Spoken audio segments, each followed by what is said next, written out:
Green with an E at the end, .me. And Green, welcome to the program. Talk a little bit about your show and then and your background, and then let's get to our topic today, which is a very important event coming up this weekend.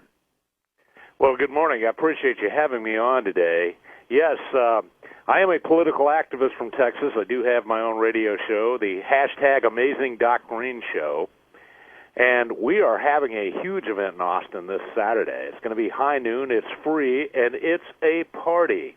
We're going to have live music. You can bring your ice chest, bring your lawn chair, sit down on the east lawn of the Capitol underneath the trees, and enjoy some great music and some fabulous speakers. One of the speakers that I think is going to be most interesting, we are going to have Chalice Finicum. Her father was Lavoy Finicum, and that may ring a bell for some of your listeners. Yeah, elaborate, because it does ring a bell. Lavoy Finicum was one of those unfortunate individuals that thought the Constitution of the United States granted him specific rights, for instance, the right of freedom of speech. And he was pointing out that the federal government, according to Article 1, Section 8, Clause 17, is not allowed to own any land, period. No national parks, no wildlife refuges. They are specifically precluded by the Constitution of the United States from owning any land. And so Lavoy Finicum was pointing this out, and he was on his way to meet with the sheriff up in Oregon when he was ambushed by some government contractors and shot 9 times. He was unarmed.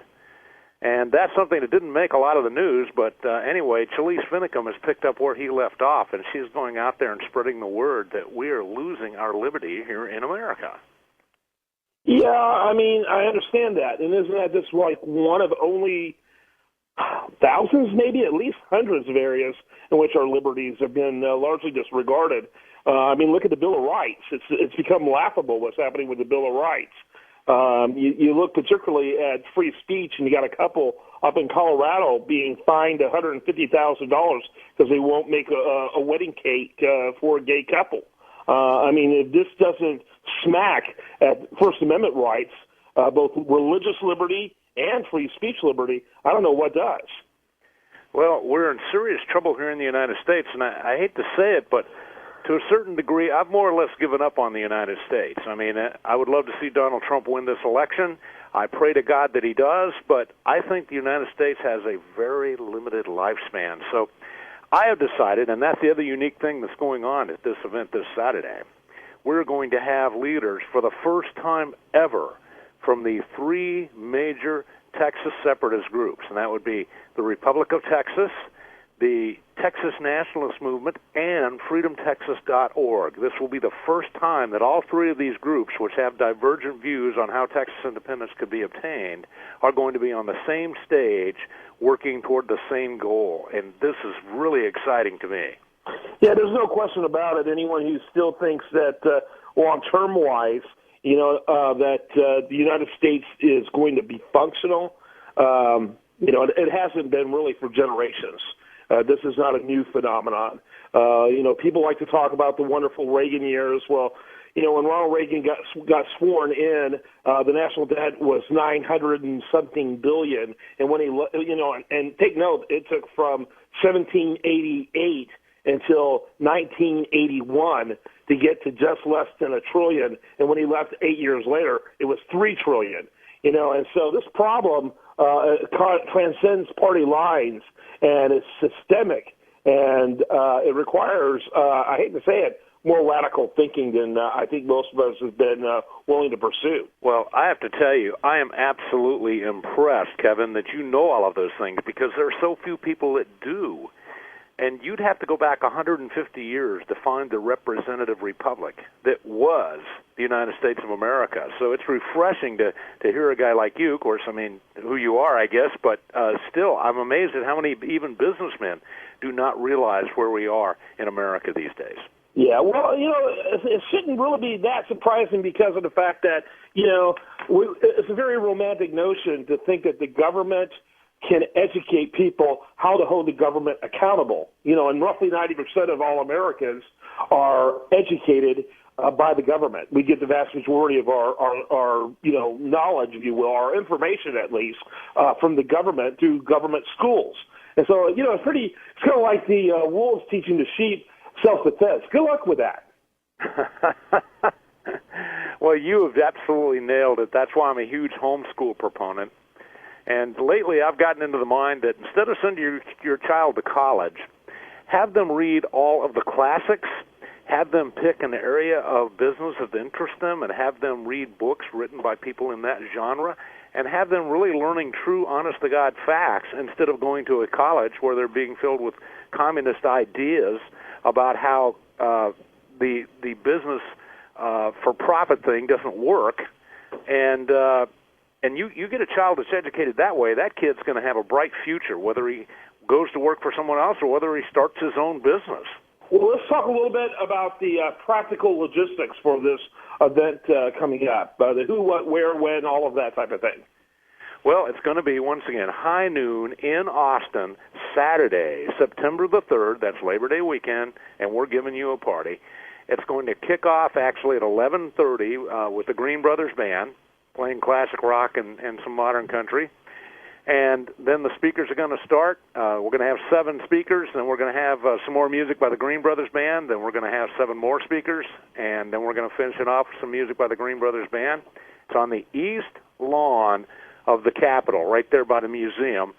And you'll be able to set up your chairs under the trees on the grass and enjoy a big party. And it's just going to be an incredible event. I mean, we've got a huge speaker lineup. A lot of people have seen the overpasses, where they got these signs on the overpasses.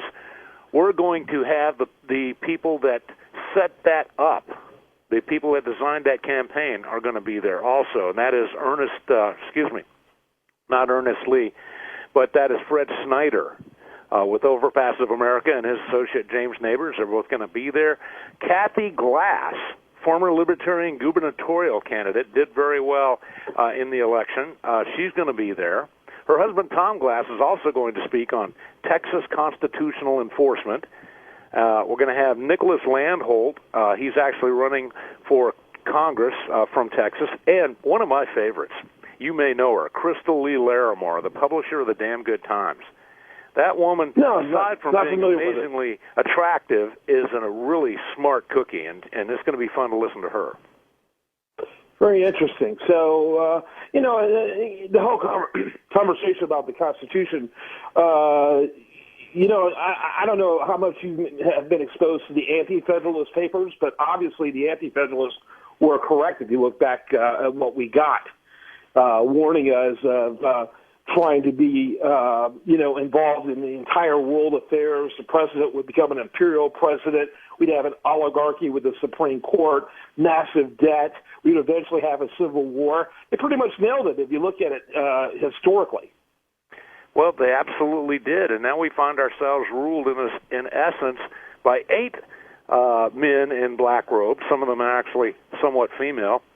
But the point is, we have really lost it. It was never intended to be that way, and I like to point out to people that the Supreme Court can issue opinions, and that's all they can do. They cannot write law, and we all know that opinions are like other bodily orifices. Everyone has them, and, well, most of them stink. So we should look at the Supreme Court like that and not as gods, because the Constitution didn't look at them as gods. Yeah. Although, again, the Anti-Federalists predicted this would happen. What you said is almost exactly what Thomas Jefferson said, yet all of their opinions stood. If people want to figure out when it was the beginning of the end of America being free and built on liberty, look at 1803 in Marbury versus Madison. People like to look at Lyndon Johnson. Oh no, it wasn't Johnson. It was FDR. Oh no, it wasn't. FDR. It was Roosevelt. It was the other Roosevelt. Woodrow Wilson rather. They keep going back, and you really want to go all the way back. Thomas Jefferson said that after the 1803 Marbury versus Madison, this Constitution is going to need to be rechecked every 20 years. Because it's obviously going to give this federal government too much power. That was Jefferson, the second, the third president of the United States. It's extraordinary if you think about it. Well, they could obviously see the future, and for some reason, Kevin, I don't know how it's happened, but for some reason we seem to have reached a point where we think we're just smarter than those guys were. I could tell you that we know a lot more bits of information than those guys knew, but we are certainly no smarter, and maybe less. Yep. So I'm going to have to wrap it up. Tell me what would be the perfect case scenario of what you would accomplish this weekend? Well, the perfect scenario is that half of 1% of Texas will show up at this event. We'd have 127,000 people at this event. That would be the perfect scenario. What's going to be more like it? And the objective, the ultimate objective? That is the objective, quite frankly. That is the objective, because anytime we can get more than 10,000 people to the Capitol, we've reached a point where Governor Abbott will have to talk to us. He will have to pay attention. And right now, he pays no attention to the voters whatsoever. And it's very sad, but he's just not paying attention to the voters. He's there as a caretaker to make sure that the mountain of money gets divided properly and into the right pockets. He at this time has no interest in actual leadership in Texas. I mean, his interest is in selling books and selling bumper stickers, and that's what our governor is good at right now. And I hate to tell you that, Kevin, but it's the truth. Well, I'm going to have to wrap it up on that point. What website would you like people to check out? The best thing to do is to just punch in hashtag Amazing Doc Green Show. There's an E on the end of green, just like General Nathaniel Green. Hashtag Amazing Doc Green Show, and all of our press releases and everything that's coming out are going to be tagged with that, and you'll be able to find it easily. Thanks so much for being with us.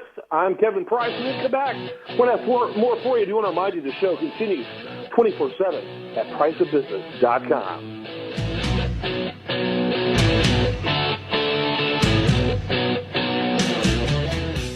Carlton Staffing is a full-service staffing firm placing office, accounting, and industrial employees both